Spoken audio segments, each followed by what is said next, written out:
Santoral 15 de junio, Santa María Micaela del Santísimo Sacramento. Esta mujer heroica que nació en Madrid, España, en 1809, tuvo que pasar por situaciones verdaderamente amargas antes de llegar a la santidad. Era todavía muy joven cuando murió su madre. Su padre murió también inesperadamente. Su hermano Luis pereció en un accidente al caerse de un caballo, y su hermanita Engracia fue llevada imprudentemente por una niñera a ver la escena del ahorcamiento de un criminal, y la jovencita al ver esta escena se enloqueció. Le quedaba una hermana, Manuela, pero esta tuvo que salir al destierro porque los enemigos políticos de su esposo se apoderaron del gobierno. Recibió una educación muy seria. Empieza un noviazgo y después de 3 años de amistad muy armoniosa y muy santa con su novio, este de un momento a otro se aleja porque sus familiares se lo han ordenado así. Entonces las lenguas maledicientes se dedican a hablar mal de Micaela. Ella en su autobiografía añade: en vez de hablar de esto con mis amistades, lo que hacíamos era llevar cuenta de los rezos que hacíamos y ver quién había rezado más.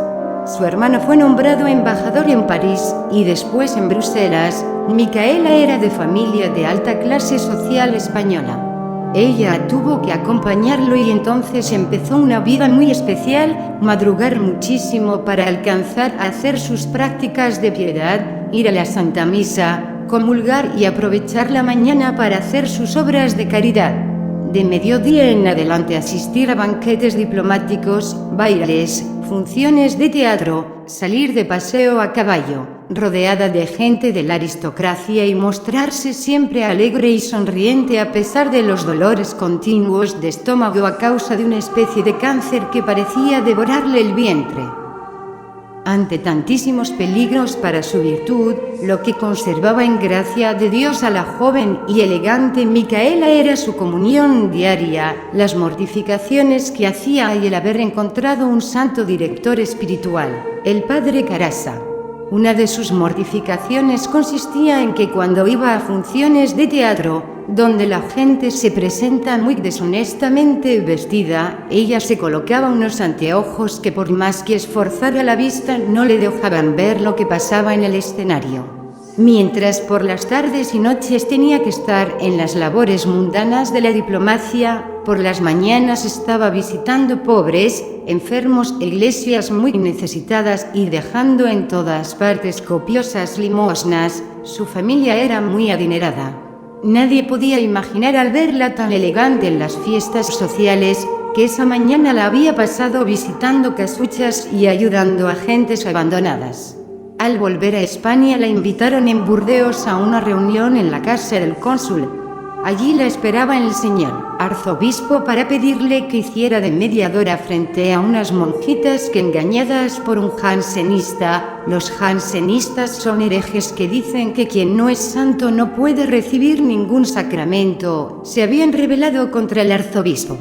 Micaela, aprovechando su admirable simpatía que le hacía ganarse a las gentes, se fue al convento y obtuvo que las religiosas hicieran unos días de ejercicios espirituales, y al final de esos retiros, las monjitas, presididas por nuestra santa, hicieron la paz con el señor arzobispo. El padre Carasa le recomendó que al volver a Madrid se entrevistara con una dama muy santa llamada María Ignacia Rico. Así lo hizo y entonces aquella caritativa mujer la llevó al Hospital San Juan de Dios, donde estaban las mujeres de mala vida que caían enfermas. La santa afirma que allí sufren el olfato, la vista, el tacto, los oídos, y que todos los sentimientos tienen allí ocasión para padecer. Micaela ni siquiera sabía que existía esa clase de mujeres y nunca se había imaginado que los hombres dieran un trato tan injusto y cruel a esas pobres criaturas, después de haberlas corrompido. Aquel espectáculo del hospital fue para Micaela como una revelación del cielo. Y cuando supo no solo la situación horrorosa de esas pobres muchachas enfermas en el hospital, sino la espantosa vida que les esperaba cuando salieran de allí, pensó que era absolutamente necesario hacer algo concreto para ayudarlas. y con su amiga María Ignacia consiguieron una casita para llevar allí las muchachas en peligro para preservarlas y a las que ya habían sido víctimas para redimirlas y salvarlas. Y sucedió entonces que alrededor de Micaela hubo una verdadera tormenta de incomprensiones y abandonos aún de sus mejores amistades.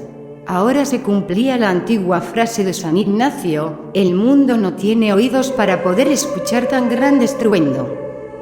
¿A quién se le iba a ocurrir que una mujer de la más alta clase social, emparentada con las familias más ricas y famosas de la capital, se fuera a dedicar a cuidar prostitutas o mujeres de mala vida? Todas sus antiguas amistades se negaron a ayudarle, y ya ni la reconocían como amiga. Y luego sucedió lo que ninguno había esperado. Micaela dejó su casa elegante en un barrio rico y se fue a vivir con unas pobres mujeres de mala vida en una casucha miserable para poder transformarlas en personas honradas y santas. Al señor arzobispo le llevan cuentos y calumnias y entonces él envía a un sacerdote para que saque de la casa de Micaela el Santísimo Sacramento. Cuando el sacerdote llega, la santa se dedica a orar por él, y éste, después de rezar unos minutos de rodillas, cambia de parecer y se va sin llevarse el Santísimo Sacramento. Le llega un director espiritual demasiado rígido que le prohíbe hacer caso a los mensajes interiores que Dios le da. Una voz le dice: Micaela, se va a incendiar la sacristía, pero ella no puede hacer caso a esto, y tiene que dejar que suceda. Otra voz le dice: le echaron veneno a la comida, pero como el director le prohibió hacer caso a esas voces, empieza a comer. Solo que al sentir el sabor tan desagradable de aquel alimento, se dice: aunque fuera sin voces, yo no me comería esto por lo asqueroso, y se detiene. Pero alcanza a enfermarse bastante. Afortunadamente, en vez de ese equivocado director, le llega un santo de primera clase a dirigirla. Es San Antonio María Claret, y bajo su dirección sí puede progresar grandemente en santidad. Son las 10 de la mañana y no hay con qué hacer desayuno para tantas jóvenes. Llega un misionero de Filipinas y la santa le cuenta su terrible situación. El misionero le entrega una moneda de oro que le han regalado. Corren a comprar alimentos y las muchachas exclaman: la superiora nos estaba haciendo una broma diciendo que no había comida. Miren qué abundante comida nos tenía por ahí guardada. Cuenta Micaela en su autobiografía: NN es una muchacha que me ha hecho muchos robos y me ha inventado cuentos horrendos. Pero yo la sigo tratando con gran cariño, como si fuera mi mejor amiga. Más adelante añade: las gentes me viven inventando 1000 cosas malas que nunca he hecho y ni siquiera he pensado, pero bendito sea Dios que de lo malo que sí he hecho no saben nada. Un día va a una casa de citas a rescatar a una muchacha a la cual tiene ya obligada. La insultan, le lanzan piedras, le dicen todas las vulgaridades que nunca había escuchado, pero ella sigue sonriendo como si estuviera recibiendo honores. Sale por entre esa multitud infernal, llevándose a la muchacha y salvándola para siempre. La reina de España, que la aprecia mucho, la invita al palacio para pedirle unos consejos. Entonces Micaela, que en otros tiempos era una de las mujeres más elegantemente vestidas de la capital, se va allá con vestidos viejos y desteñidos. Las damas de la corte se burlan de ella y ni siquiera le contestan el saludo, pero ella sale de aquel palacio muy contenta porque pudo practicar la virtud de la humildad. Una mujer mala le inventa tremendas calumnias. El obispo llama a nuestra santa y le lanza el regaño más espantoso. El padre director espiritual, Pecarasa, le niega hasta el saludo. Micaela no se defiende. Ella recuerda lo que decía San Francisco de Sales: Dios sabe que tanta cantidad de buena fama necesito, y Él me concederá la suficiente buena fama para que pueda seguir trabajando por las almas.